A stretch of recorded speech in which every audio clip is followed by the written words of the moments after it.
Buenas tardes, tengan todos ustedes. Es un gusto continuar con las mesas de análisis que se llevan a cabo con motivo del aniversario de la Academia Mexicana de Derecho Juan Velázquez. Y hoy tenemos una mesa de verdad extraordinaria, denominada Valoración de la Prueba en el Sistema Oral. Está con nosotros la doctora Digna Atencio Bonilla de Panamá, quien es investigadora del Instituto de Estudio e Investigación, fue letrada de la Corte Suprema de Panamá, miembro del Comité Permanente de América Latina para la Prevención del Delito. El doctor Boris Barrios González, presidente de la Asociación Panameña de Derecho Procesal Constitucional, entre otras muchas cosas. Vamos a simplificar porque si digo el currículum de los cuatro, no generamos la mesa.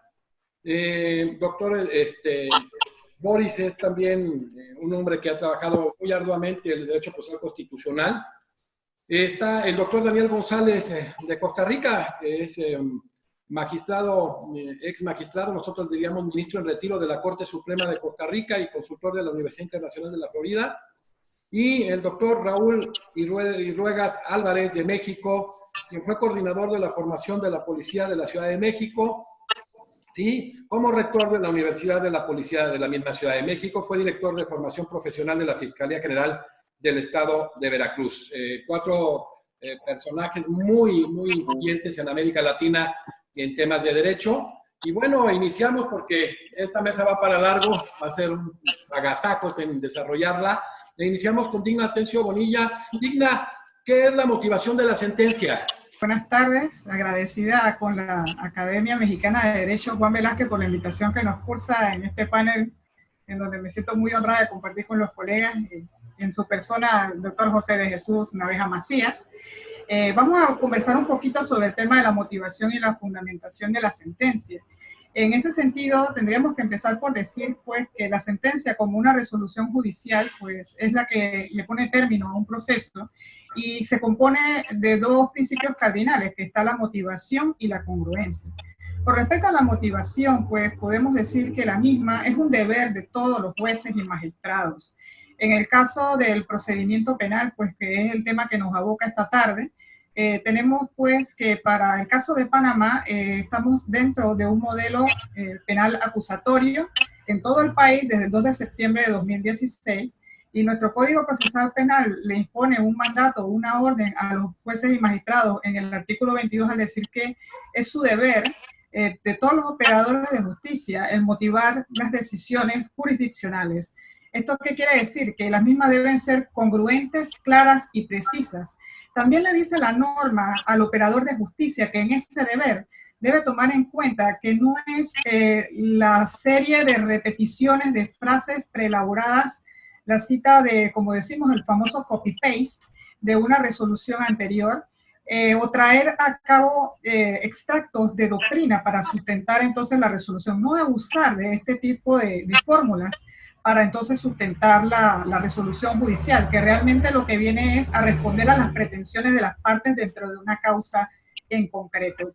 Y es así pues que la motivación junto con la congruencia son las que llevan a cabo esta parte en donde el juez le expone las razones luego de un análisis sesudo de lo que son los hechos que se dieron origen al proceso penal en este caso, el análisis de la actividad probatoria evacuada en oralidad, porque estamos hablando pues dentro del marco de un proceso que se diferencia precisamente en que todo se realiza en oralidad, en los actos ante el juez del tribunal de juicio. Entonces, esa producción probatoria, esa inmediación, la publicidad que se dio dentro del proceso, es lo que permite al juez formarse una idea, una convicción de qué es lo que va a resolver en el caso, y es lo que nos plasma finalmente después de una operación lógica jurídica de esta subsunción de los hechos en una norma, en la parte resolutiva al decirle a las partes finalmente cuál es su decisión de la causa concreta. Perfecto, entonces la doctora Digna Atencio empezó a tocar todo lo referente a motivación y fundamentación de la sentencia. A continuación, el doctor Boris Barrios González, que hará el análisis de lo que son las reglas de la sana crítica. Boris,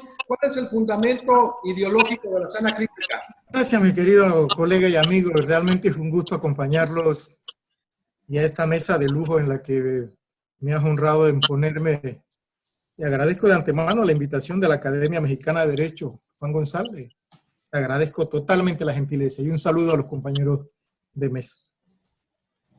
Mi querido amigo Jesús, Hay un debate todavía hoy día en torno a fundamentos ideológicos, en torno a razonamiento probatorio. Para nosotros el razonamiento probatorio tiene unos fundamentos ideológicos que parten desde Immanuel Kant, y mucho antes de Immanuel Kant todavía ya se debatía. Así es que tenemos que buscarlo en el razonamiento, en la escuela racionalista de Kant, y de allí, fundamentalmente en tarea legislativa, encontramos la primera incursión en la Ley de Enjuiciamiento Civil Española de 1855. A partir de ese momento se da configuración legislativa, lo que nosotros conocemos hoy como la sana crítica, que también se conoció como sana filosofía, que también se conoció como crítica racional. Son realmente elementos sinónimos de lo que hoy conocemos como sana crítica, que ha evolucionado. El concepto de reglas es un concepto impropio, porque nunca se manejó, Jesús, las reglas de sana crítica, nunca se estructuraron y se dejó abierto precisamente porque se entendió siempre que se trataba de una base filosófica, de un razonamiento filosófico, y el debate en aquella comisión de la ley española de enjuiciamiento civil de 1855 planteó entonces dejarlo abierto y no número aperto y no estructurar. Por eso desconozco el por qué hoy se habla todavía de reglas, porque esas reglas nunca se dieron. Se trata de un razonamiento filosófico que está sustentado en principios, 4 principios que permiten la interpretación, identificación, el contradictorio, razón suficiente, tercero excluido, en relación a interpretar la prueba de qué se trata. Y de allí entonces sí hay normas de valoración, normas de aplicación, sobre las cuales tenemos que seguir independientemente del ordenamiento jurídico en el que estemos, la legislación en la que estemos, y el marco, sea civil, comercial, penal, etcétera, porque en América Latina tenemos el contexto de la sana crítica aplicado como un régimen de valoración de pruebas en distintas áreas del derecho. Entonces, frente a eso, el fundamento ideológico propiamente de la sana crítica parte del Renacimiento. Tendríamos que mencionar una cantidad de autores que hicieron la separación ideológica del derecho y la religión, y a partir de ese momento entra a fundarse, a estructurarse aquel razonamiento lógico y filosófico que perfeccionó entonces Kant, allá por la crítica del juicio, y que fue entonces incluido por primera vez en la obra legislativa de la Ley de Enjuiciamiento Civil de 1855, Jesús. Bueno, continúa el doctor Daniel González Álvarez, quien abordará en general la valoración de la prueba en segunda instancia. Daniel, ¿qué pretende o cuáles son los alcances del recurso de apelación o casación? Primero, muchas gracias también por la invitación que me hicieron para participar en este foro. En realidad para mí es todo un privilegio con mis colegas panameños, vecinos y bueno, y México siempre en mi corazón, y agradezco a la Academia Mexicana de Derecho siempre como miembro estar participando en estas actividades que me parecen muy, muy fructíferas. Mira, efectivamente, para poder evaluar, digamos, el tema recursivo y la valoración de la prueba en el tema recursivo, es indispensable saber para qué son los recursos o qué se pretende. Y eso como punto de entrada, porque ha habido una discusión, y la hubo durante toda la reconstrucción de lo que es el recurso de apelación o casación o nulidad, como quiera denominársele, contra la sentencia, porque originalmente estaba restringido a aspectos de mera legalidad. Es decir, el objetivo central del recurso era fundamentalmente verificar si se había o no violado la ley. Y ahí prácticamente quedaba el objetivo central del recurso, es decir, tenía un carácter esencialmente formal. El recurso era un mero contralor de legalidad y ahí prácticamente se agotaba su finalidad. Hoy se reconoce en realidad que además, porque sigue sustentándose siempre en una violación legal, digamos, para comprender el problema de la valoración de la prueba, hay que entender que existe otro aspecto, tal vez, que es el fundamental en el tema recursivo, y es la necesidad, y este es el segundo aspecto fundamental como objetivo claro de lo que es un recurso de casación o nulidad o de apelación contra una sentencia de un tribunal de juicio, y es remover la arbitrariedad, fundamentalmente tutelar, digámoslo, en el caso concreto, los derechos fundamentales de las partes. Digamos, no interesa tanto la defensa de la ley, es decir, determinar si se violó o no se violó la ley, sino verificar si a Juan, a Pedro o a María se le violaron sus derechos para reponerlo en esos derechos fundamentales. Y entonces por eso se dice hoy que el recurso es fundamentalmente un amparo judicial frente a la irregularidad procesal cometida por alguien, es decir, ya sea por el tribunal de juicio en la tramitación del proceso o alguno de los sujetos del proceso, en la investigación, la policía o el Ministerio Público o la parte contraria, dependiendo de la posición que uno recoja. Entonces, entendiendo este segundo aspecto, se comprende entonces cuál es la naturaleza del problema de valoración probatoria en segunda instancia, que es al tema, digamos, central de esta mesa. Pero lo dejo ahí para continuar, digámoslo, con el desarrollo, digamos, de que el objetivo central hoy es la protección de los derechos fundamentales. Podríamos agregar, si quisiéramos, tal vez, el tema de que este tema ha sido desarrollado por la jurisprudencia de la Corte Interamericana de Derechos Humanos. Ya en la sentencia de Herrera Ulloa contra Costa Rica, se estableció claramente que el recurso que contempla el artículo 8.2H en favor del imputado de la Convención, es decir, de la Convención de Derechos Humanos, debe ser un recurso ordinario, eficaz, ordinario, es decir, dentro del proceso común y además eficaz, por medio del cual el Tribunal de Alzada pueda corregir las decisiones jurisdiccionales que provocan violaciones a derechos fundamentales. Y que si bien, dice la Corte ya en este fallo, los estados tienen un margen de apreciación para regular el ejercicio de este recurso, no pueden establecer restricciones que infrinjan la esencia misma del derecho de recurrir del fallo. Y esto está sustentado también, obviamente, en varias disposiciones constitucionales de nuestros países en general. Excelente. Qué bueno que haces alusión al 8.2H de la Convención Americana sobre Derechos Humanos, que uno pasó en esta sentencia en el caso Herrera, y que hay muchas violaciones en nuestros países, hablando de maneras de impugnar ordinariamente diferente a lo establecido por el 25.1 de la Convención. Ahora, a continuación, el doctor Raúl Irruegas Álvarez, que abordará en términos generales la participación del litigante en la valoración de la prueba. Raúl, por favor, dinos qué retos en general enfrenta el modelo acusatorio mexicano en torno al régimen probatorio, Raúl. Igual que el resto de expositores, me siento honrado, agradezco a la Academia de Derecho, Juan Velázquez, te agradezco en lo personal, estimado Jesús Naveja, quien has llevado un excelente papel, y pues en este caso el que me arropes con estas luminarias que brillan cual lampos en oscuro firmamento, la doctora Digna, el doctor Boris y nuestro querido amigo por todos los mexicanos, el doctor Daniel González, quien en lo personal fue también mi formador, ¿no?, en su tiempo en ProDerecho.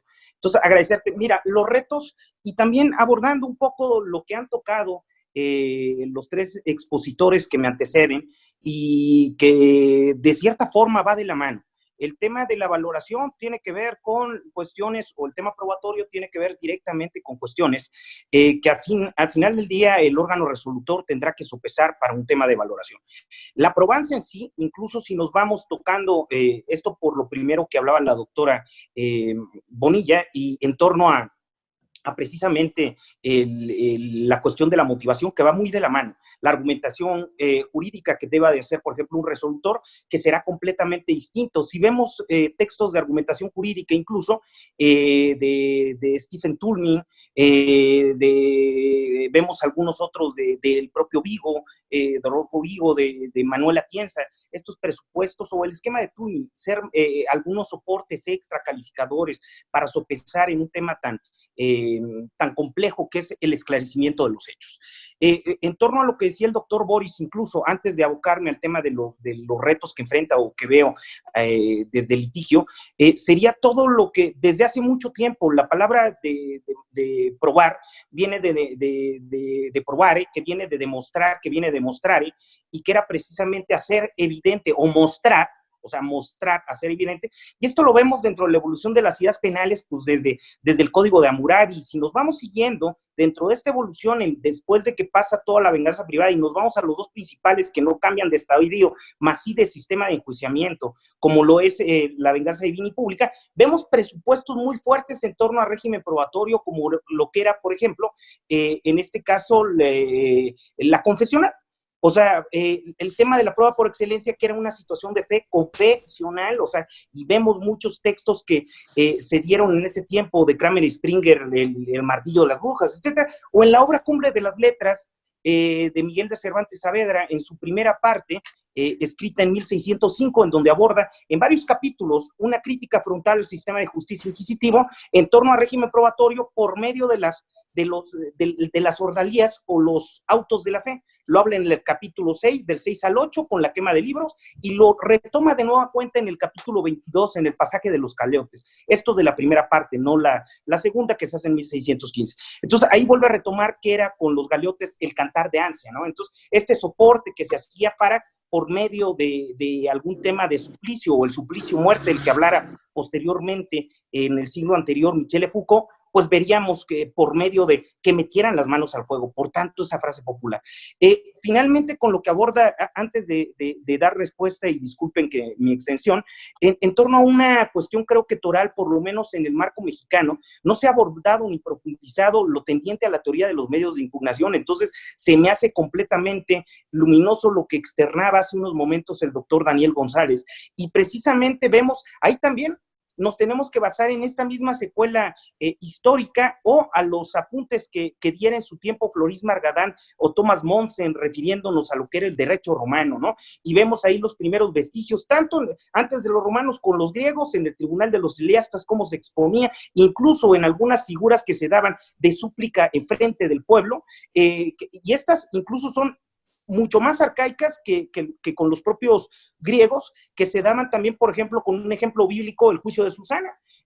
Con esto intentaré, es mi última mención histórica, pero el juicio de Susana, que viene en las Sagradas Escrituras, y en donde se advierte, donde dos espurios jueces intentan propasar con la bella Susana, quien era la ex reina de Judea, por así decirlo, y posterior o acto seguido esto, en la última, ya cuando le iban a lapidar con piedras, les dice un pequeño, pero bastante inteligente, astuto, agudo de mente, que era Daniel, el profeta Daniel. Esto viene referenciado en el libro de Ezequiel, y les dice: permítanme, si se le va a lapidar, de menos que sea con un sustento mayor, ¿me permiten realizarles unas preguntas?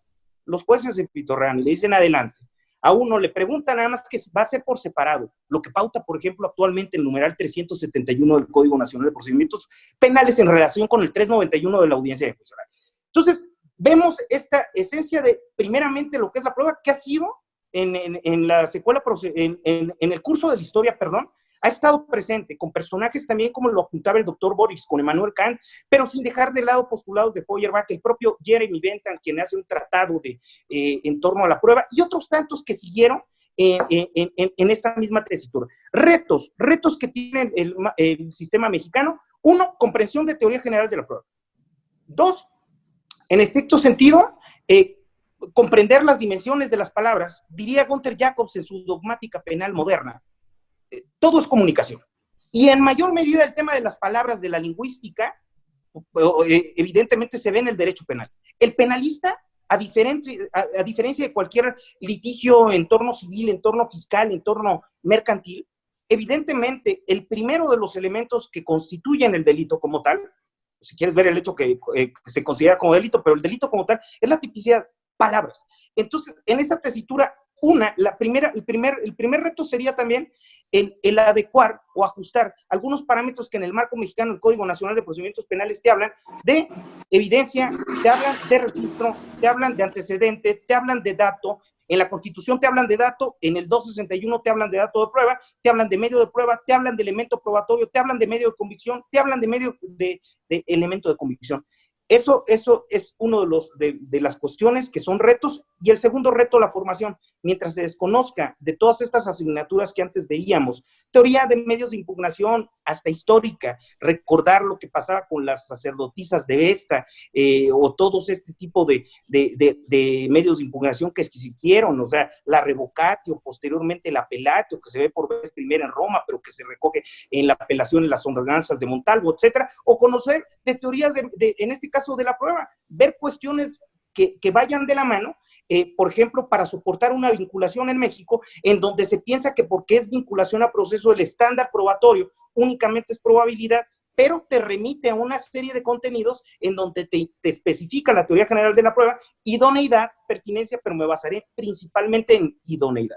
Si en juego está, como diría el doctor Daniel González, los derechos humanos, y dentro de los derechos humanos, si en juego está la libertad de una persona, la valoración judicial debe ser mucha más estricta y rígida que si en juego no está la libertad de una persona.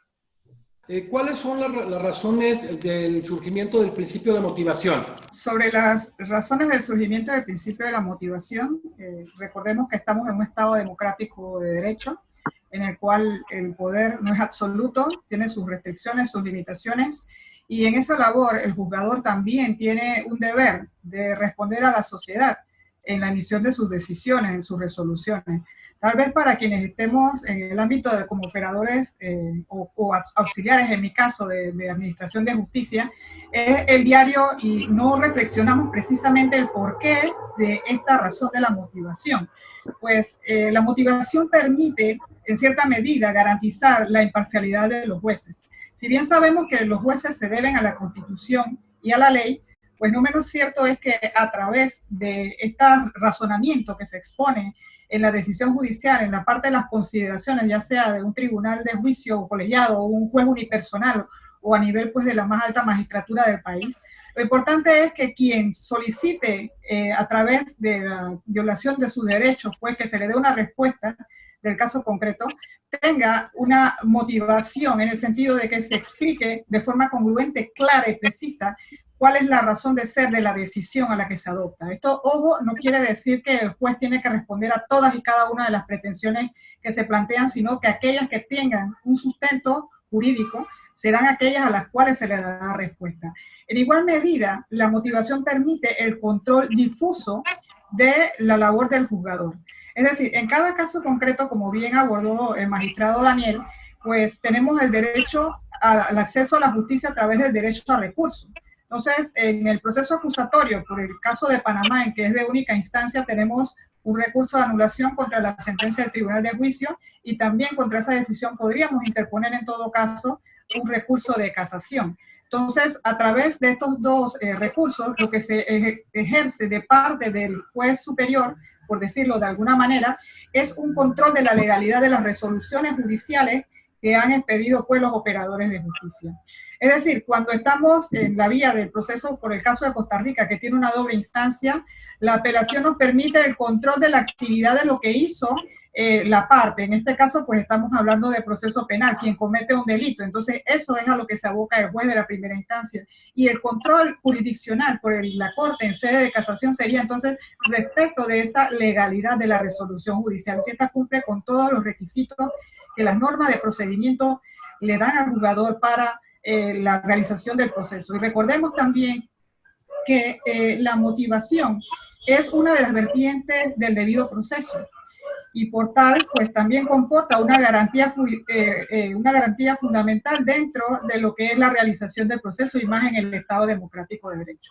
De igual manera, la motivación nos permite el resguardo del principio de la legalidad. Solamente el funcionario, el servidor público, el operador de justicia en este caso, puede hacer todo aquello que la ley señala. Y en su caso, como bien apuntó el doctor Boris Barrios, el tema del sistema de valoración de la prueba adoptado en nuestros países, pues es el de la sana crítica. Y qué mejor sistema para poder exponer las razones de hecho que están llevando a cabo a la realización de este proceso, cómo esas razones las traduce el juez para poder hacerlas encajar o embonar dentro de una norma jurídica y darle respuesta a la pretensión de quien está demandando la restauración de sus derechos, porque al final, pues, Y en nuestra moderna concepción del sistema penal acusatorio, pues lo que se busca es una justicia restaurativa, que al final lo que se busca es la paz social, y todo ello se logra a través de este principio que inspira entonces las elaboraciones de las resoluciones judiciales. Boris, ¿cuál es el método de la sana crítica? Y abundando, ¿cuál es la estructura metodológica de la sana crítica? Mira, entramos a la profundidad de la problemática de la sana crítica. Definitivamente que es el método filosófico, particularmente la lógica analítica por una parte, pero también la estructura metodológica incluye la dialéctica.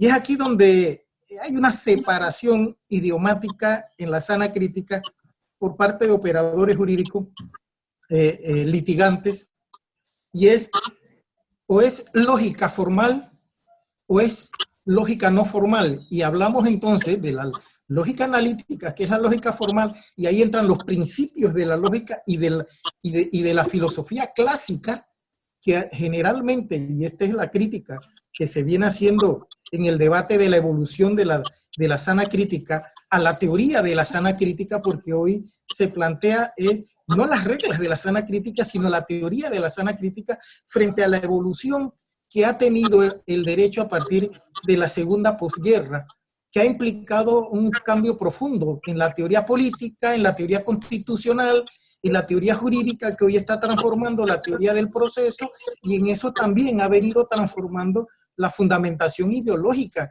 de la sana crítica, a elevarla a una concepción teórica. Y por eso tenemos que hablar hoy de una estructura metodológica basada en los principios de la sana crítica y de las reglas de valoración y análisis de la sana crítica, porque los principios es lo que permiten interpretar la prueba, en tanto que las reglas nos permiten aplicar el derecho según el país, según la legislación, a esa aplicación de la sana crítica. Hay países que tienen una regulación en normativa distinta, pero lo que no cambia es el fundamento filosófico. Cuando hablamos de los principios rectores de la lógica, eso no cambia en ninguna parte. Y tenemos que hablar del principio de identidad, del principio del tercero excluido, del principio de razón suficiente, del contradictorio, por lo menos 4 principios que no varían. Lo que sí vamos a encontrar, José, en algunas legislaciones es si la prueba es valorada en conjunto o la prueba es valorada individualmente, y ahí viene el contexto entonces metodológico de la argumentación de la prueba. Y hoy la argumentación que viene en el cambio ideológico también del viejo modelo inquisitivo mixto, donde hablábamos del binomio fáctico-jurídico, a la nueva concepción, a la evolución en torno a los elementos fácticos, jurídicos y probatorios. Significa que hoy la prueba exige una argumentación propia, no inmersa ni en lo fáctico ni en lo jurídico, sino en el análisis de la prueba. Y eso es su contenido metodológico hoy, que ha venido cambiando, y por eso hoy se eleva el concepto de la sana crítica a una concepción teórica, estructurando principios y estructurando reglas, y ahí se plantea entonces una diferencia entre principios y reglas en cuanto a la aplicación y la interpretación y a la metodología.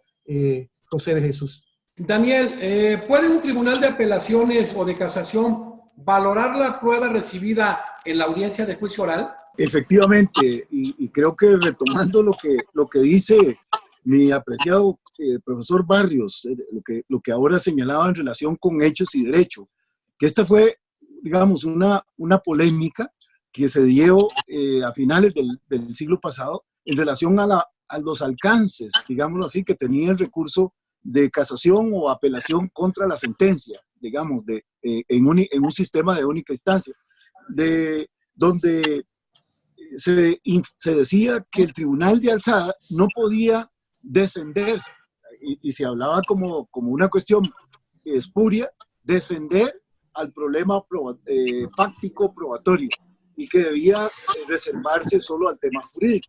Hoy este criterio tradicional está totalmente superado, como muy bien lo señala el profesor Barrios, y en realidad los sistemas latinoamericanos reconocen la posibilidad de que se pueda hacer valoración de prueba si es que se quiere, de alguna manera, respetar las garantías fundamentales o los derechos fundamentales de los sujetos que están pidiendo tutela judicial efectiva. Pero lo hacen de una manera restringida.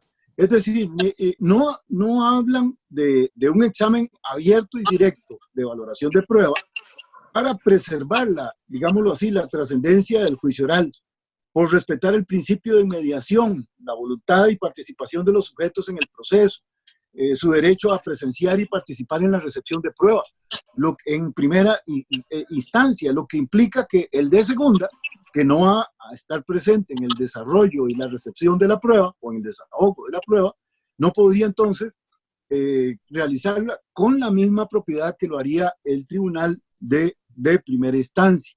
Pero sí hay valoración de prueba todas las veces que se permita impugnar, por ejemplo, la fundamentación o la motivación, a lo que hacía referencia la profesora Tencio. O sea, la violación a las reglas de la sana crítica, la violación al principio de inocencia, la exclusión de prueba. En todos estos casos, para que el tribunal de alzada pueda valorar o examinar si se produjo o no se produjo la irregularidad procesal, es indispensable que de alguna manera incursione en un tema de apreciación probatoria. También el tribunal de alzada puede valorar la prueba no oral o la que se reciba en segunda instancia o en casación. Acordémonos que después del fallo de Herrera Ulloa versus Costa Rica, se admitió y los códigos procesales latinoamericanos comenzaron a receptarlo, la posibilidad de que en casación se recibiera prueba en ciertos supuestos y bajo ciertas condiciones. No es que se va a repetir el juicio, pero sí se establecieron condiciones para que esto ocurriera, sobre todo para acreditar irregularidades procesales o bien para cuestionar un aspecto fundamental del contradictorio que tenga que ver con la responsabilidad del imputado. Obviamente, digamos que esto implica que si el tribunal de alzada va a recibir prueba, también tiene que valorar prueba. Pero lo hacen, los códigos latinoamericanos en realidad nunca han admitido una apertura total. Incluso me permito mencionar el código el nacional de procedimientos penales, el mexicano, que señala, por ejemplo, y lo pongo de ejemplo porque representa más o menos lo que ha ocurrido en la mayoría de nuestros países.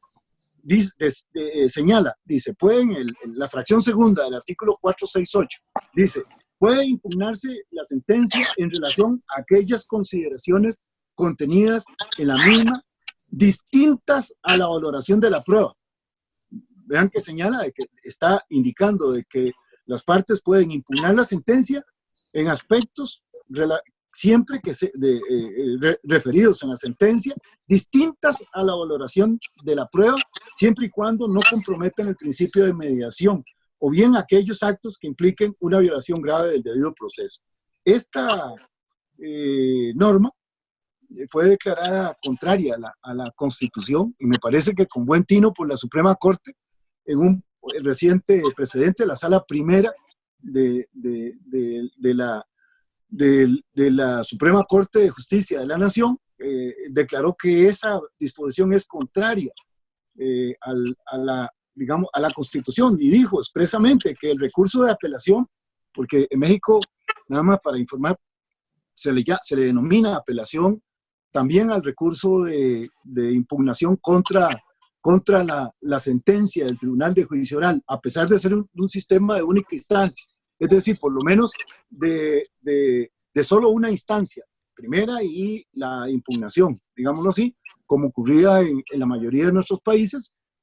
Hoy no ocurre así en Costa Rica, como muy bien ustedes lo han señalado, Colombia tampoco, y algunos otros que han admitido la apelación, además de la casación. Y entonces dijo la Suprema Corte de Justicia en México que el recurso de apelación es procedente para permitir que el Tribunal de Alzada revise en forma integral la sentencia definitiva por la que se condenó a una persona penalmente. Y por eso dicen que esa norma no es compatible con el derecho de toda persona sentenciada penalmente a que su sentencia de condena pueda ser recurrida ante un juez o tribunal superior reconocido. Y señalan, y cito los artículos que citó la Suprema Corte, primero el 17 constitucional, el 14.5 del Pacto Internacional de Derechos Civiles y Políticos, y también señala el pacto, y el 8.2H de la Convención Americana sobre derechos humanos. O sea, lo que la Corte está señalando es que es indispensable que el órgano jurisdiccional revisor tenga atribuciones para analizar tanto cuestiones jurídicas como fácticas y probatorias. Y así lo dice en forma expresa. Claro, el tema, digamos, tiene fundamento constitucional. En el caso mexicano, obviamente, el artículo 1 y el 2 que hablan sobre ese amparo extendido, ¿no?, de la protección de derechos fundamentales que exige esa valoración, y la jurisprudencia de la Corte Interamericana. Yo cité el caso Mauricio Herrera, pero ha habido varios fallos de la Corte Interamericana que ya han reiterado y han fortalecido, digámoslo así, el derecho de recurrir y la necesidad de que en segunda instancia se produzca en cierta medida, digámoslo así, un análisis del material probatorio, un análisis, digámoslo, de lo que se puede conocer, de lo que el tribunal ha examinado en primera instancia, para poder amparar al sujeto que está recurriendo en el caso concreto. Raúl, remitiéndonos a esta participación del litigante en la valoración de la prueba en México, ¿cuál sería el problema principal en tratándose de la valoración en audiencias preliminares y de juicio? En gran medida, parte del problema es el conocimiento de fondo de la teoría general del proceso, de teoría general en este caso, la argumentación jurídica y teoría general de la prueba. Hace unos momentos que hablaba la doctora Digna Bonilla en torno a lo que es la motivación, y precisamente ahí vemos también una cuestión, por ejemplo, de los juzgadores, por vía de la motivación es como adquieren legitimidad. Evidentemente, por vía de sus sentencias es como adquieren esta legitimidad, que por ejemplo, en comparativa con otros poderes, como es el propio legislativo, pues lo tienen por un sistema democrático, ¿no? Entonces, esta legitimidad va muy de la mano a la forma en cómo resuelve el juzgador. En torno a ello, el conocimiento les permitirá, por ejemplo, no incurrir, aunque el error es parte de la condición humana, y el humano es proclive al error, lo cierto es que tratará de depurar vicios que pudieran existir, por ejemplo, los errores o vicios, como lo llama la teoría de medios de impugnación, vicios en judicando, vicios en procedendo. Entonces, primeramente, tener un parámetro. ¿Por qué no hacer ese vicio? Bueno, si sé argumentar jurídicamente como resolutor, evidentemente motivaré correctamente. ¿Qué es la motivación? Argumentación al final. Voy a poner un ejemplo porque es en audiencias preliminares y de juicio lo que mencionabas hace un momento. Y voy a tratar de abordar algunas cuestiones que he escuchado, por ejemplo, del doctor Boris, que mencionaba volver a los principios clásicos de esta lógica. Pues sí, o sea, creo que hoy más que nunca podríamos volver a los presupuestos básicos que plantea en 6 libros, por ejemplo, el organón de Aristóteles, que el organón significa instrumento, como lo dijera Porfirio. ¿Para qué? Pues para tratar de ordenar e identificar cuando se argumenta correcta o incorrectamente, en torno a la dialéctica, como lo mencionaba también el doctor Boris, o sea, la distinción desde Aristóteles, que se da una distinción total de lo que era la dialéctica, de una parte como discernimiento, y posteriormente, o sea, ubicando con discernimiento la cosa, y por otro lado, haciendo también su compendio de retórica, ¿no? Textos recientes que tienen que ver con valoración, por ejemplo, a partir del siglo pasado, podemos ver algunos de Carlos Bá Ferreira, su lógica viva, en donde por medio de modelos dice que muchos de los problemas son de lenguaje, incluso que después vendrán en un tema de interpretación judicial. Problemas de lenguaje que podemos ver con otros lingüistas, como podría ser Ferdinand de Saussure, que podrían ser Jacques Derrida y demás. ¿Cómo componer? Primeramente para después interpretar, pero la propia producción normativa tiene algunas complicaciones, como lo podemos ver en textos que lo hablarían la tópica de este Theodor Five, lo hablaría Chaim Perelman en la nueva retórica, un enfoque distinto, porque en este modelo que tenemos actualmente acusatorio, en donde el distingo principal, como lo mencionara la doctora Digna, es la oralidad, hay que tener mucho cuidado de las palabras. Yo se los dije, tuve una audiencia la semana pasada, precisamente de apelación, aquí en México, como bien lo refería el doctor Daniel, no solamente es incluso por un tema como casación de sentencia, sino el propio numeral 467, o derivado del título 12 a partir del 456, pero en el 467 establece cuáles podrán ser susceptibles de apelación con 11 fracciones tendientes a autos de juez de control. Y te habla de la sentencia en el 468, precisamente por presupuestos de tribunal de enjuiciamiento. Pero bueno, tengo la audiencia como tal, es ampliación de agravios únicamente, no puedes ir más allá de la pretensión de agravio. Posteriormente tiene su participación, fue virtual, fue en el despacho. Posteriormente participa el Ministerio Público, y el Ministerio Público, bueno, su señoría, al margen de lo que haya dicho la defensa, quiero manifestarle que existe de uno de los coimputados, que no era propio de la audiencia, uno de los coimputados incluso quiso llegar a un procedimiento abreviado. Sin conocer la figura del procedimiento abreviado, a diferencia de un criterio de oportunidad, no podrías establecerlo posteriormente en perjuicio de otros. 2, de conformidad a las pautas del 201 al 207 del Código Nacional. 2, hay un principio en teoría de medios de impugnación que es el non reformatum impeius, que si bien en algunos códigos en México, en nuestro país, incluso no lo han respetado, desde hace mucho tiempo el non reformatum impeius forma parte y no podrá ser en perjuicio más allá de los planteamientos que sean como motivo de apelación. Entonces, ahora regresaré con todo esto del tema de valoración probatoria, que tiene que ver también las consideraciones, por ejemplo, en apelación, ¿qué es lo que revisa del juez de control un magistrado de circuito en materia federal? Pues lo que revisa es que uno de los agravios que nosotros planteamos en el despacho, por ejemplo, es tendiente, siempre el de cajón, es el de fundamentación y motivación. Muchas veces van de la mano, o sea, van de la mano de ¿por qué no? O sea, si fundaste, ¿cuál era la génesis, el fundamento del origen de esa norma? O sea, ¿cuál es la norma? ¿En dónde establece esto? Y 2, la motivación. ¿Con qué argumento lo está soportando? En audiencias preliminares trataré de dar este ejemplo para ver y después haré lo propio en juicio. En audiencias preliminares en México voy a tomar el caso nuevamente de la vinculación a proceso, que es algo aparte muy conocido por todos ustedes. En México lo que se dice es que incluso en un primer momento que desapareciera la figura de vinculación a proceso, de hecho, a principios de año, en un proyecto de reformas, se decía que volviera a desaparecer. Hoy más que nunca no debe desaparecer. Si en algún momento se pensó si desapareció, hoy más que nunca no se puede con la prisión preventiva oficiosa, que resulta, si bien es constitucional, deviene inconvencional. Entonces, no se puede permitir.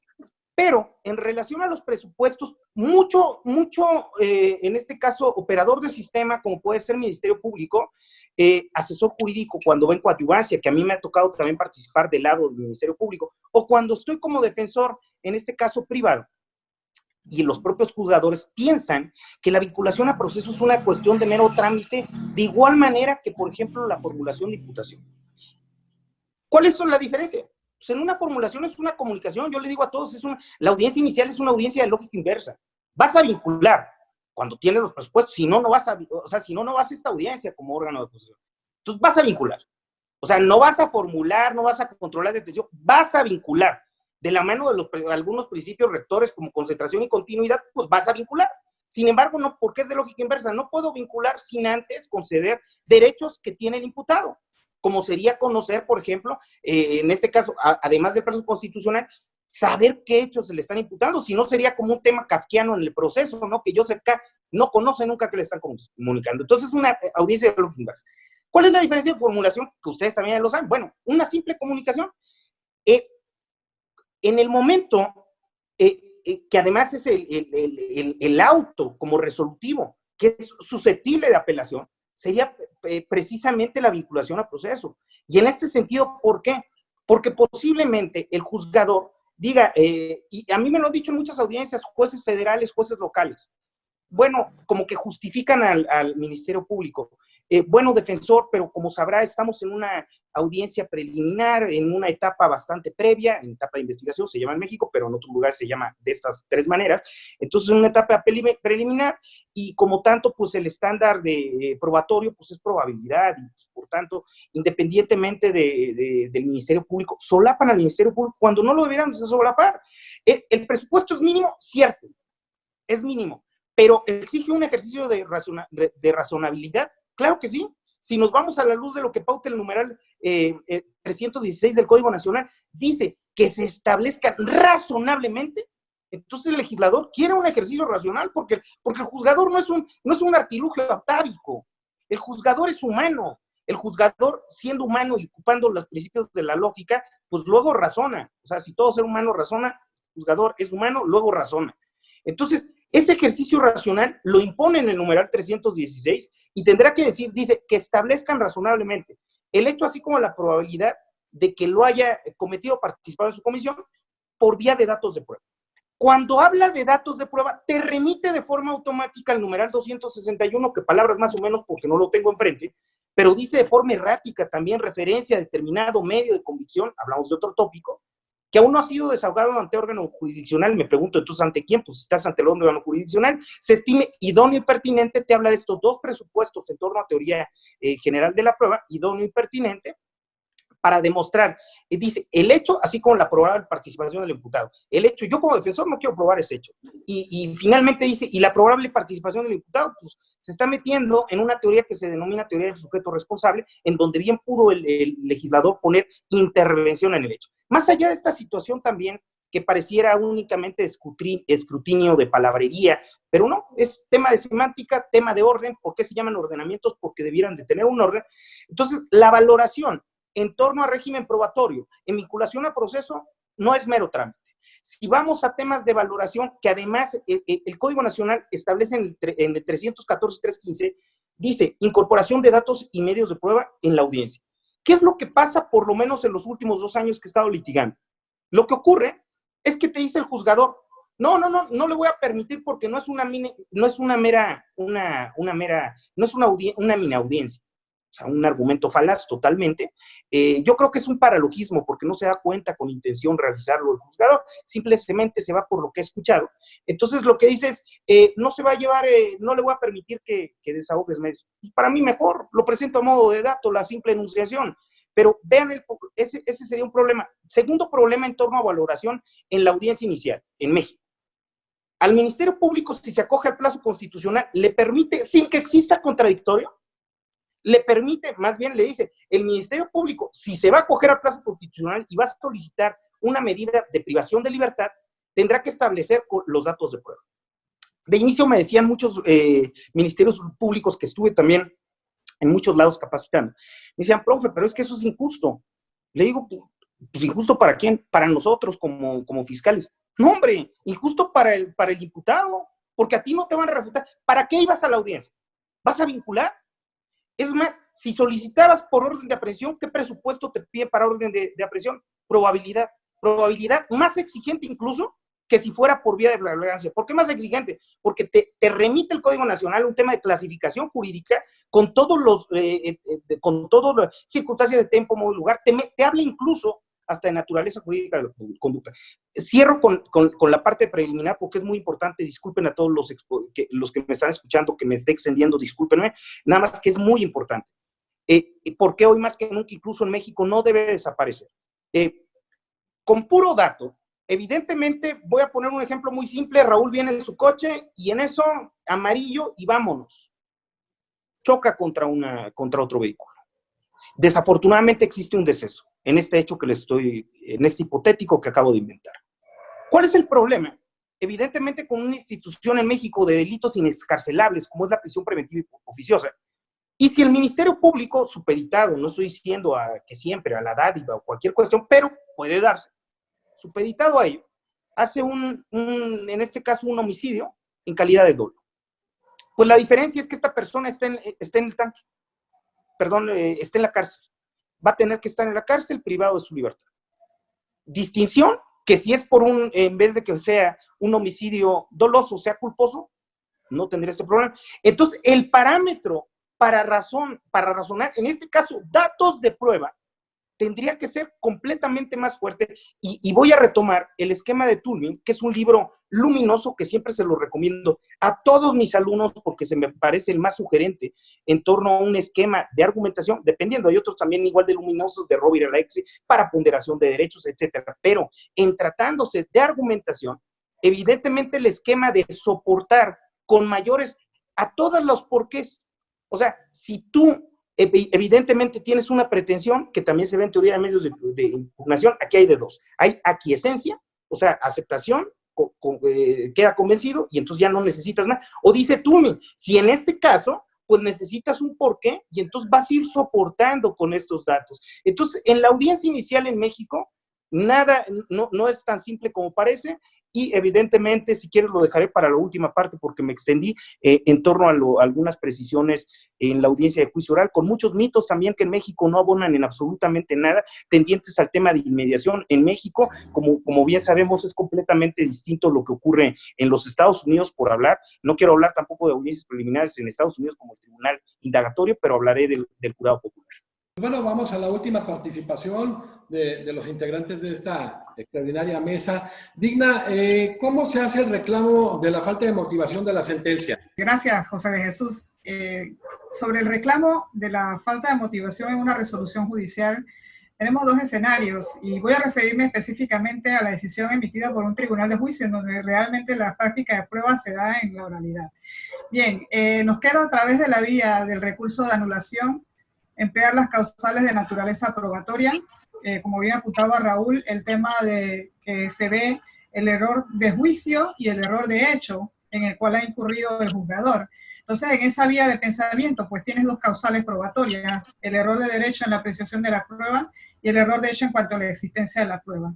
Ambos apuntan a que la actividad de ese juicio de raciocinio que tiene que hacer con las reglas de la lógica, la experiencia, el juzgador pues ha tomado una decisión que al final lo que trae como consecuencia es la violación o la vulneración de una norma sustantiva penal, ya sea por una indebida aplicación, una interpretación errónea o una violación directa por omisión o por comisión. Bien, en ese escenario respecto a causales probatorias en particular, contra esa misma resolución judicial, si una de las partes lo quisiera, porque no podemos utilizar los dos recursos conjuntamente, quien anuncia entonces un recurso de casación tendría la vía de la segunda causal, que para nuestro Código Procesal Penal pues se llama una violación al debido proceso. Y la Corte, pues, en sede de casación, ya ha dicho la Sala Penal de la Corte Suprema de Justicia, pues, que la motivación de la resolución judicial, en este caso, es una de las vertientes del debido proceso y por tal motivo, quien quiera denunciar ese vicio a través de un recurso de casación que en el modelo acusatorio se comporta realmente en una garantía procesal para los recurrentes, puede denunciar este defecto que se ha dado en la realización del proceso en su fase ya sea de investigación intermedia o la de juicio incluso. Entonces tendríamos esas dos vías.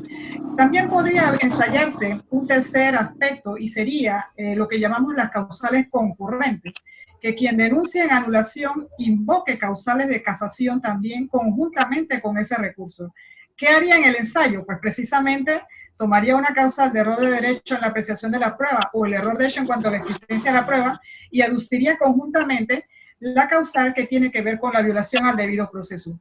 ¿Qué impacto genera esto? Pues quien recurre en esta vía, lo que está logrando es que esta decisión vaya a la Sala de lo Penal de la Corte Suprema de Justicia y si la Corte estima que los vicios de injuridicidad que denuncian la violación del debido proceso en su vertiente de la motivación de la resolución judicial que se encuentra huérfana, que le faltan elementos para poder darnos una respuesta concreta del caso y debido a la pretensión de lo que las partes plantearon, entonces la Corte dice, asumo el conocimiento del recurso de anulación conjuntamente con el recurso de casación. Y si fuera en sentido contrario, pues la Corte diría, bueno, finalmente, pues nosotros no encontramos probado un vicio de injuridicidad que diera lugar a asumir esta causal de casación y por tanto devuelve al Tribunal de Juicio, en este caso el Tribunal Superior de Apelaciones, que es el competente para analizar el recurso de anulación, sería quien al final tendría que pronunciarse si en efecto se verificó esos errores improcedendo o injudicando dentro de la causa en concreto.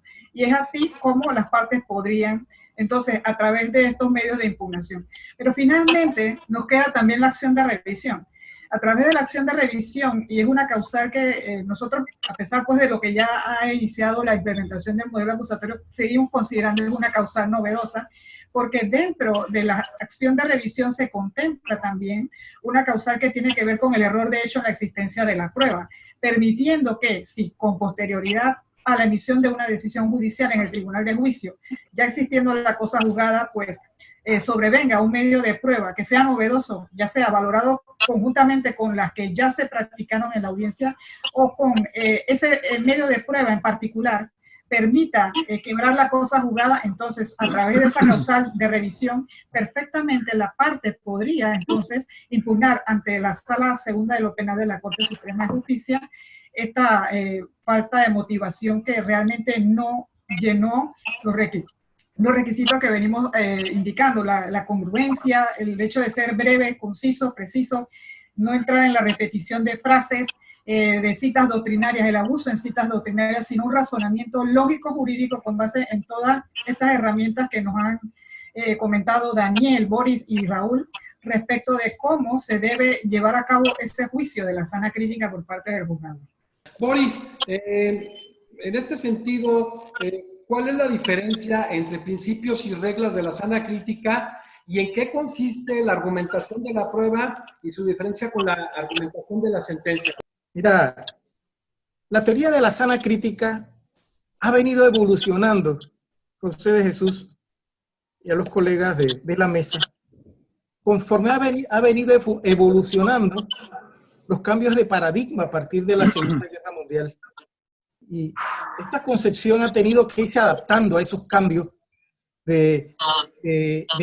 por ejemplo, el debate que se inició con Tumlin, que lo mencionó Raúl antes genialmente, que fue el primero que planteó una revisión a la concepción autómata de valoración en el proceso y que fue el punto de partida también para después el debate Hart-Dworkin y de allí la teoría de los derechos fundamentales y la teoría de la argumentación.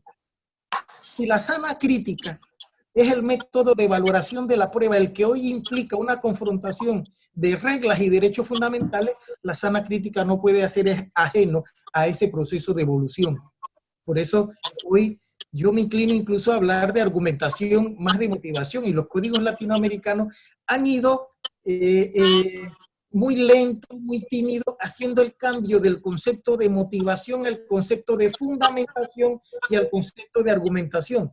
No se han atrevido los codificadores y los legisladores porque no entienden el fenómeno surgido, porque es un fenómeno filosófico. Y el jurista incluso latinoamericano es un poco reacio al debate de la filosofía, es más pragmático, es más práctico.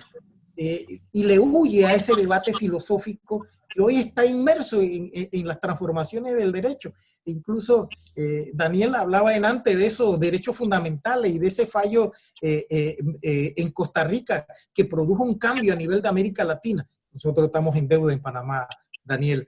Nosotros eliminamos la apelación en los tribunales de juicio por unas causales de revisión. Terrible lo que hicimos, y encima de eso nuestra corte lo validó, ignorando el fallo del que tú tanto citas, que se ha influido en América Latina. Tenemos una deuda histórica en Panamá terrible, lo que hemos hecho. Y en eso tiene que ver incluso ese proceso de evolución de la argumentación. Nosotros hoy no podemos, en el contexto de los cambios de paradigma, ignorar que hay una confrontación entre la teoría de la argumentación y el positivismo lógico jurídico.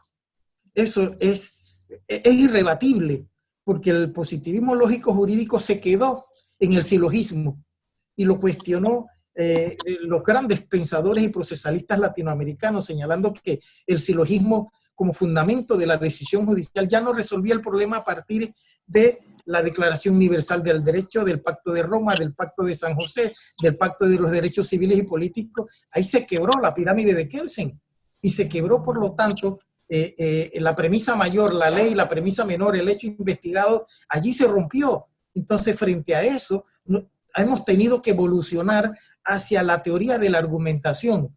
¿Por qué? Porque en el análisis de la prueba se confrontan derechos fundamentales. En el análisis de la prueba hay control de convencionalidad y frente a ese escenario hay entonces que revisar la argumentación de la prueba individual, la argumentación de la prueba en el escenario colectivo, porque nosotros tenemos una norma, por ejemplo, en Panamá, sí, la tiene México también, que la apreciación de la prueba, los jueces apreciarán los elementos de la prueba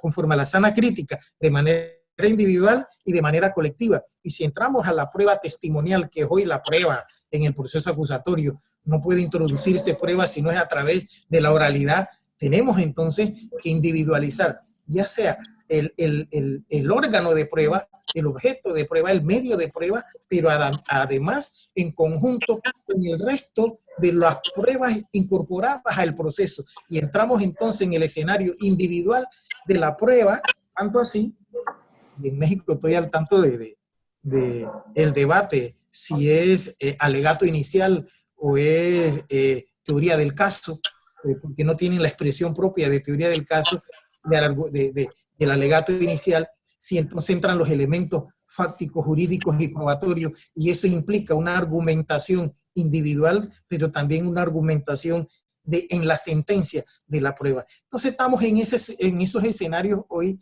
de cambios a nivel latinoamericano. Asimismo, como estamos implementando nuevos modelos de administración de justicia, por ahora en el acusatorio, pero también estamos entrando en el acusatorio civil, estamos entrando en el acusatorio administrativo, estamos en ese proceso de evolución en América Latina también, entonces tenemos que hacer los cambios adaptando esa sana crítica a esos cambios ideológicos profundos que implican la teoría de los derechos fundamentales y que implica la teoría de la argumentación.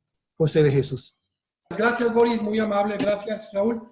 Daniel, ¿puede el Tribunal de Apelaciones o Casación revalorar o sustituir totalmente el examen realizado por el Tribunal del Juicio Oral? Y una segunda pregunta, ¿no se lesionan los principios de inmediación y oralidad? ¿Y cuáles serían, precisamente, Daniel, para delimitar los límites a esa potestad? Este sí es un verdadero dilema porque casi que no ha habido reglas precisas.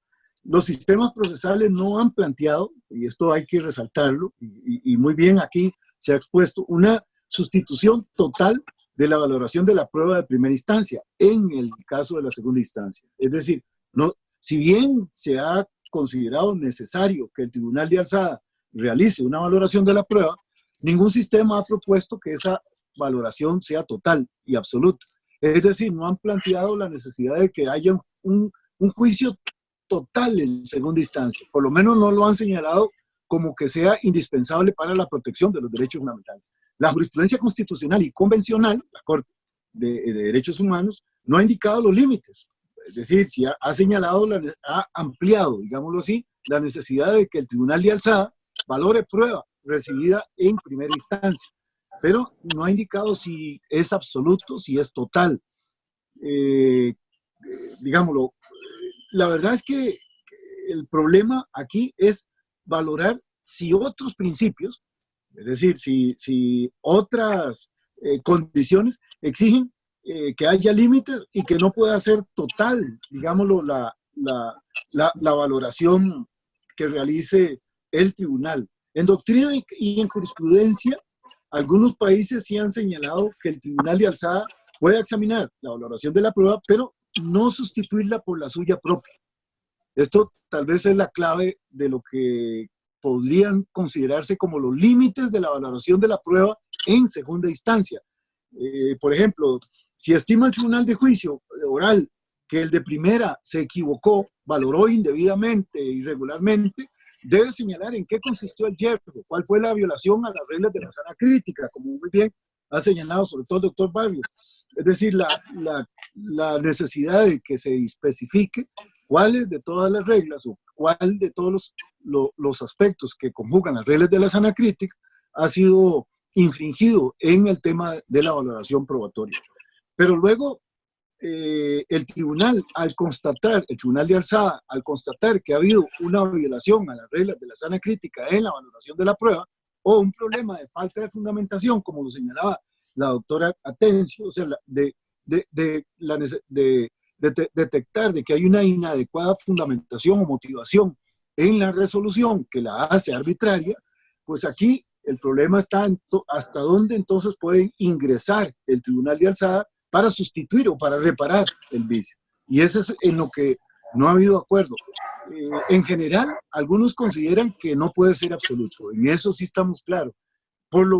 La mayoría, digamos, de los que han regulado el problema han señalado que lo que debe hacer el Tribunal de Alzada es constatar la existencia del vicio y si puede ir directamente a reparar los vicios, digamos, ordenando las reposiciones que correspondan en segunda instancia, o bien disponer el reenvío para que se realice de nuevo un juicio y sea otro tribunal de primera instancia que de nuevo haga la valoración de la prueba y luego se realice la decisión. Esto va a depender también de muchas circunstancias del caso concreto, es decir, depende de la naturaleza de la prueba viciada.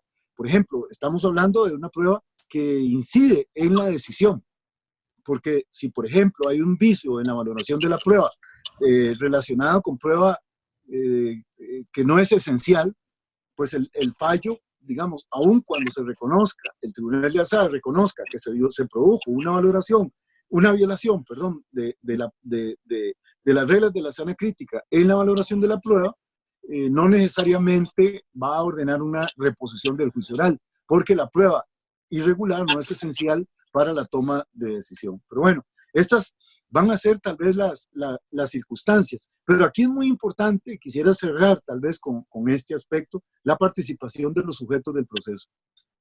A mí me parece, y creo que los compañeros en la mesa de sus exposiciones se desprende muy claramente, las partes, el problema de la evaluación de la prueba no es un problema de los jueces.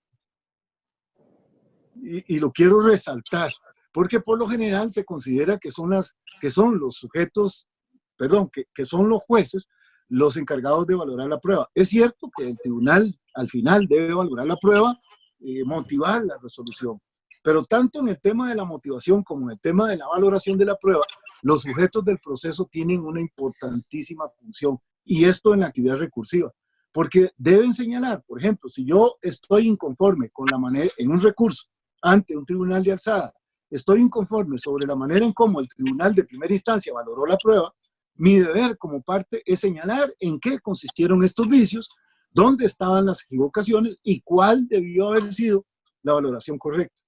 Es decir, en mi criterio y conforme a los resultados de las constancias del proceso. Lo mismo le ocurre a la parte contraria. La parte contraria tendría que hacer lo propio para acreditar que la valoración del tribunal sí es correcta. Si es que le interesa sustentar en segunda instancia que la valoración de la prueba es correcta en ese segundo caso. Por eso me parece que las partes ejercen en esto una función vital. Me parece que el deber de las partes en lo que se refiere a la valoración de la prueba, tanto en primera como en segunda instancia, es de vital importancia. Yo siempre le he dicho a los litigantes, es decir, sean ministerios públicos, sean agentes del Ministerio Público, sean defensores, sean abogados de la víctima, que no esperen del juez que realice una mejor valoración y motivación del caso si ellos no le dieron los insumos, si ellos no le dieron los argumentos en los alegatos, en todo el proceso, digamos, de tramitación del caso, no le dieron todas esas bases para que el tribunal llegara a esas conclusiones. Por eso, lo correcto de un buen litigante en el caso concreto es realizar una valoración bien completa. Y esto tiene que ver con este tema de los límites. Es decir, si yo quiero en alzada obtener un resultado favorable, tengo que señalarle en mi recurso dónde están las violaciones. Y si yo quiero, como parte contraria, que la decisión del tribunal se mantenga, porque me conviene desde la perspectiva de resolución, digamos, desde mi posición, la forma en cómo el tribunal resolvió el caso, tengo que argumentar, tengo que fortalecer digámoslo así, la motivación que el tribunal dio, el examen de reglas de la sana crítica que hizo para determinar que los elementos probatorios permiten llegar a las conclusiones a las cuales llegó el tribunal en el caso concreto. Por eso, y señalar los límites, señalando también cuáles son los límites en el caso concreto para no obtener una decisión adversa a las pretensiones que defienden el caso concreto. Por eso, cerrando, digamos, en este tema, me parece que también, digamos, no solo, obviamente, el tribunal, el juez y los magistrados de alzada también tienen una obligación fundamental en la valoración y la motivación, digamos, y también en señalar en qué consisten los vicios. Sé que está la suplencia de la queja y que eventualmente, de manera oficiosa, el tribunal podría incursionar en el examen, detectar, digamos, si hay posibles violaciones a los derechos fundamentales del imputado. Pero esto es, digámoslo, una regla excepcional. La competencia del tribunal de alzada está determinada por los agravios que se le han formulado en el recurso concreto. Y a esos agravios es a lo que debe centrarse fundamentalmente, a pesar de estas opciones oficiosas, digamos, que tenía y que eran muy extendidas y muy usadas en el sistema tradicional, digamos, donde prácticamente antes de la reforma, por ejemplo, en nuestros países, México también, Costa Rica también, las partes solo se manifestaban inconformes con la decisión y no señalaban cuáles eran las razones que tenían de esa inconformidad, y el Tribunal de Alzada tenía oficiosamente que examinar todo el caso para ver si habían o no violaciones a los derechos fundamentales, sin que la parte que estaba reclamando y argumentando o exigiendo, digamos, justicia en el caso concreto, señalara de manera puntual en qué consistió el reclamo, en qué consistió el vicio. Y este creo que es uno de los problemas concretos, digamos. Raúl, para cerrar, ¿cuáles serían las áreas de oportunidad en torno a la obtención probatoria? Y por otro lado, la obtención de información, Raúl. Nada más tocar por ahí de algunos puntos finales como corolario después del exordio de mis antecesores. Del doctor Boris ahí comentaba, y cito, este cambio que a partir de mediados del siglo anterior se da con el denominado giro argumentativo, ¿no? Del que hablaran tanto Robert Alexy como Atienza. Robert Alexy, que su teoría de la argumentación, pues externa también niveles de ponderación, ¿no? Que se da cuando existen colisión de derechos. Textos de Working lo precisaba de forma precisa también, que ayudan a ir más allá de lo que se pauta únicamente en normas, ¿no? Que vemos uno de los grandes aportes que da Working, o sea, ir viendo el aspecto un tanto moral, si se permite el término, desde la moral kantiana, o sea, no es que desconozca las diferencias que como palabras no tienen, la moral y la ética, que son simplemente una es griega y otra es latina, pero que sí, en nuestros países latinos, después sí hay una consideración completamente distinta de lo que es ética en el aspecto universal, o que sería muy similar a la moral kantiana interna. La externa no, la kantiana interna sí, como lo habla en su metafísica de las costumbres, ¿no? Entonces, realmente vemos dentro de estas áreas de oportunidad, que es la pregunta que me realizas, yo un aspecto que me gustaría tocar y considerar o resaltar de lo que comentaba gentilmente el doctor Daniel, tiene mucha razón. Yo creo que es tarea de todos. Las disensiones jurídicas que se presentan, yo lo expongo en muchos foros con el cuento de Cranqueville, de Anatole France, este premio Nobel de literatura, en donde pues ahí se ve prácticamente y se ejemplifica que muchas veces el no conocer cuál es tu labor, tu función, máxime en un modelo acusatorio, pues evidentemente puede llevar a circunstancias pero garrafales, ¿no? Algunas situaciones garrafales. Vemos, no es tautología lo que les voy a decir, un buen juez hace buena audiencia. Un buen juez que sepa en audiencia inicial, cuando alguien ande dilando, a ver, esto ya no, esto no, sin estar de más, sin ser el protagonista, sin ser no, tampoco si grita más es mejor juez, o sea, como lo diría en el capítulo 42 de la segunda parte del Quijote de la Mancha, el de 1615, evidentemente no, o sea, cuando le da los consejos a Sancho que ya le entregan la ínsula barataria, pues no, o sea, si gritas más no eres mejor. Entonces, realmente un buen juez hace buena audiencia. En juicio, evidentemente, también el tribunal en un colegiado, aunque en México también se permite, de conformidad al artículo 3º, un tribunal de enjuiciamiento en unitario para cuestiones menores y normalmente que se dé en colegiado. Considero que esto incluso pues tendría un mayor resolutivo, ¿no? Con un escarnio que se dé de forma tripartito colegiada, ¿no? Áreas de oportunidad, ver, por ejemplo, mayor capacitación. Yo estuve a cargo, como recién, de la policía más grande de Latinoamérica, que es la de la Ciudad de México, 87,000 policías. Sin embargo, la nueva administración, digo, no es en contra, las cosas como son, uno no tiene por qué tomar partido y demás, pero, por ejemplo, ahorita se están saltando las reglas que pauta la Ley General del Sistema Nacional de Seguridad Pública, y los policías ya los están sacando con un programa menor de 3 meses, violentando la norma porque es de 6 meses, pero en una formación equiparada, ¿no? Que así se llama, formación equiparada. Los problemas se van a dar en la secuela procedimental. Vemos que la obtención de información deriva también del primer respondiente, deriva también de lo que encuentren como evidencia, deriva también de los vestigios, del hallazgo, en este que yo denomino incluso camino de la prueba. aparte en un sistema acusatorio adversarial, como diría en su Tratado de los Delitos y de las Penas, César Bonestana Márquez de Beccaria, ¿no? Que las pruebas y los juicios, que las pruebas del reato, así dice, y los juicios sean públicos, en un modelo como el acusatorio, ¿no? Entonces, vemos en este caminito de la prueba que lo que es en principio una evidencia, un hallazgo, un objeto, un instrumento, lo que sea, y cómo va transitando en toda la secuela procedimental, implica el tener mayores, en este caso, destrezas de litigación, sí son muy importantes, aunque últimamente en México ya dicen, bueno, es que no era tanto, no, yo le digo a los MPs, más allá de la teoría del caso, ojo, no es valiosísima la herramienta de teoría del caso, siempre y cuando no confundamos también de dónde viene el término teoría. Porque si no, pues entonces estaríamos hablando, bien dice Ludwig Wittgenstein en su Tractatus Lógico-Filosóficos, de aquello que sepas, di lo que quieras, de aquello que no sabes, mejor callar.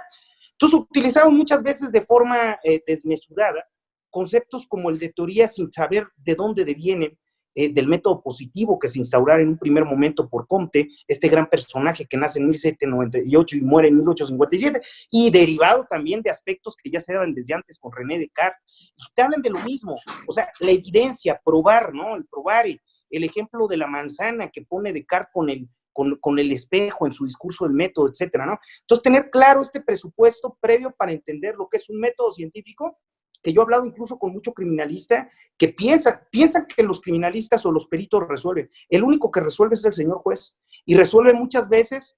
El presupuesto de verdad es muy complejo.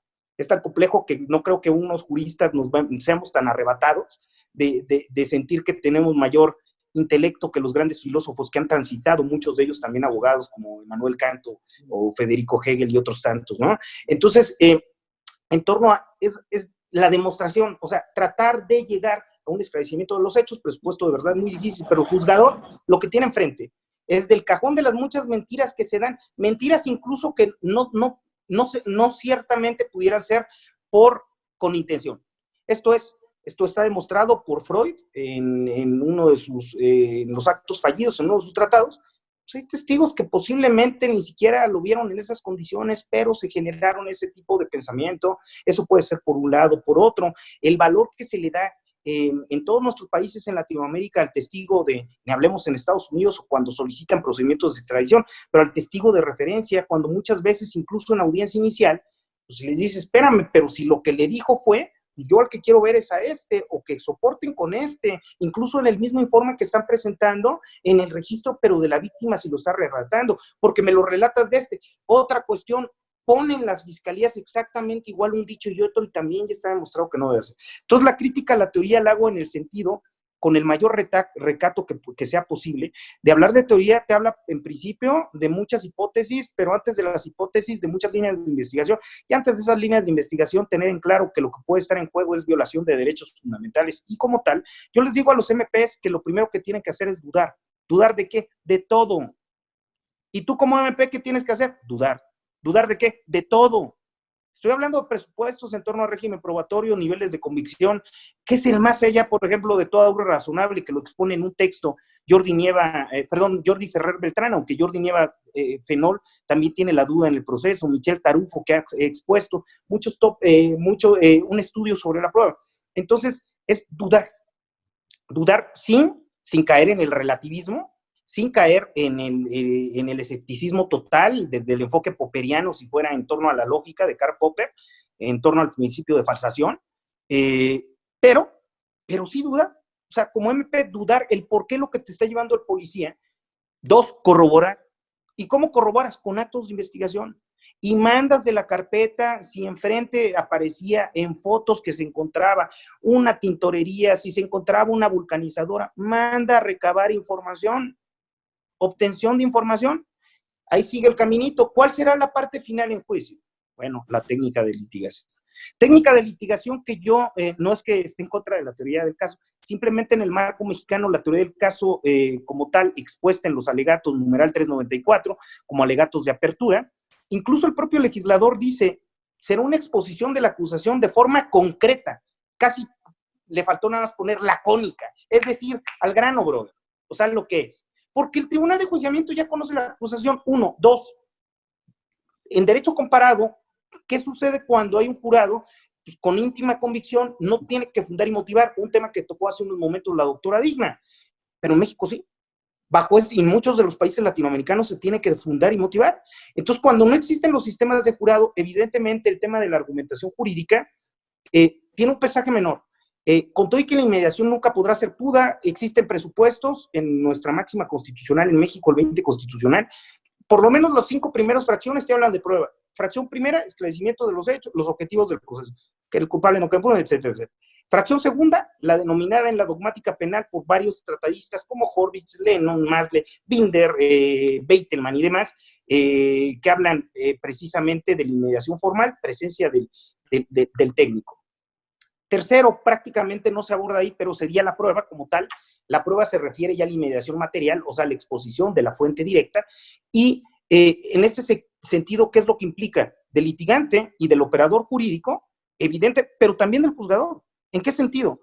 Muchos juzgadores no saben de objeciones correctamente, y lo comento porque me ha pasado. Me ha tocado juzgadores que me objetan y que me amonestan después cuando les digo, su señoría, en lo subsecuente, con mucho recato, y le digo, su señoría, en lo subsecuente si podría ser en un sistema entre adversarios, abogado, le pido por favor que guarde silencio, ya resolví. En efecto, y sobre la resolución que acaba de dar, no se admite recurso alguno en torno a objeciones. Sin embargo, yo se lo expongo porque está violentando el acusatorio, la clara distinción de los órganos de técnicos, ¿no? Entonces, los jueces también deberían de hacerlo, o sea, deberían de ser conocedores. ¿Por qué yo lo advierto que no tienen? Porque me he dedicado también a la formación, y el problema es que a los juzgadores no les gusta realizar las dinámicas de simulación antes de estar regándolo en audiencias. No todos, hay excelentes juzgadores, como en la viña del Señor, hay excelentes también MPs, hay excelentes litigantes, y hay también algunos muy malditos. Entonces, esa sería la tarea pendiente, una mayor formación, para demostrar, y en torno finalmente con lo de los alegatos, insisto, la teoría del caso como tal expuesta, tal vez en el sistema argumentativo, en un parámetro argumentativo, el alegato de clausura sí podría tener una validez.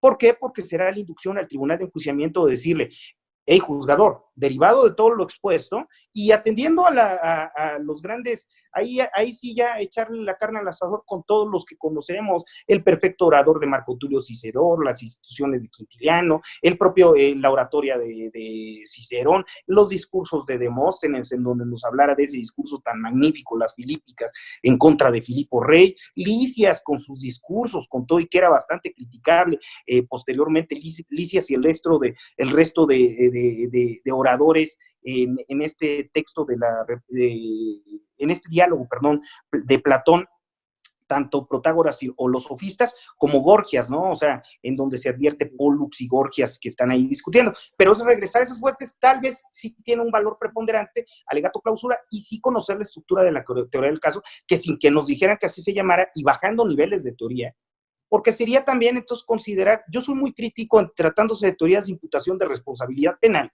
a las posturas que se derivaron de ahí, pero era la génesis, posturas de 1850, el causalismo deviene de intentar por método científico tratar de resolver un fenómeno como si fuera un problema, el pragma conflictivo derivado de este método, ¿no? Entonces, la principal aportación sería las disensiones jurídicas, con esto concluyo, yo creo que van de la mano muchas veces de una falta de formación, que en México por lo menos no recién, sino no se le quiere invertir a la formación. Y operadores que no están correctamente formados, pues bueno, o sea, no sea que se aspire en torno a un sistema, en torno a un anhelo como es la justicia.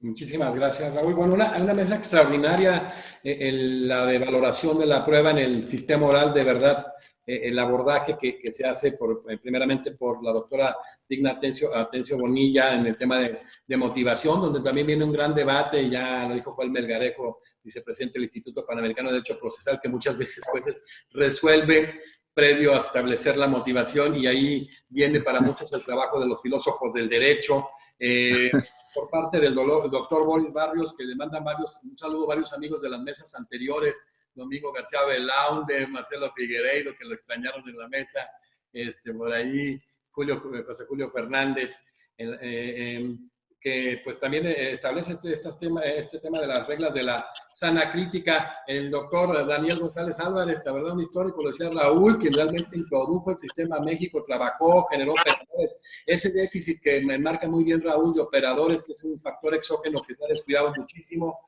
y que fue ministro precisamente en la corte, una de las cortes más prestigiadas de América Latina, en Costa Rica, y que a él no le gusta decirlo, pero fue uno de los grandes gestores de la ley de jurisdicción constitucional. Para mí, el primer código procesal constitucional en el mundo, aunque se enoje mi amigo Sergio Díaz Richie, que la va a bronquear, pero una gran ley de jurisdicción constitucional, y que participaste también, Daniel, en la creación de la Sala Constitucional en el 89, en este gran trabajo que se gestó en Costa Rica.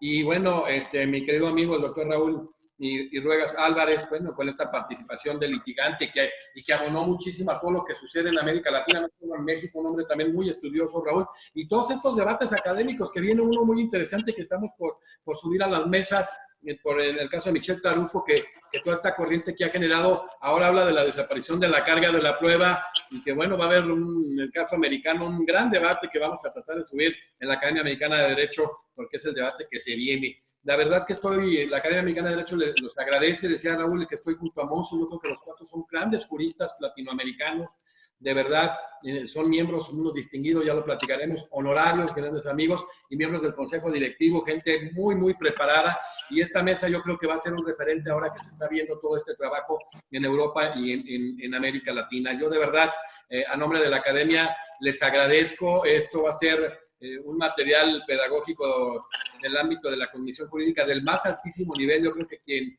vea esta hora y media de este gran ejercicio de análisis en relación a la valoración de la prueba en el sistema oral en esta mesa, pues simple y sencillamente la va a ver 5 o 6 veces. A mí se me hizo un análisis como de 3 minutos, fue impresionante todo lo que vinieron desarrollando. Muchísimas gracias, Digna, gracias, Boris, gracias, Daniel, gracias, Raúl, y despedimos esta extraordinaria mesa por parte de la Academia Mexicana de Derecho y nos vemos en la próxima mesa. Muchas gracias a todos.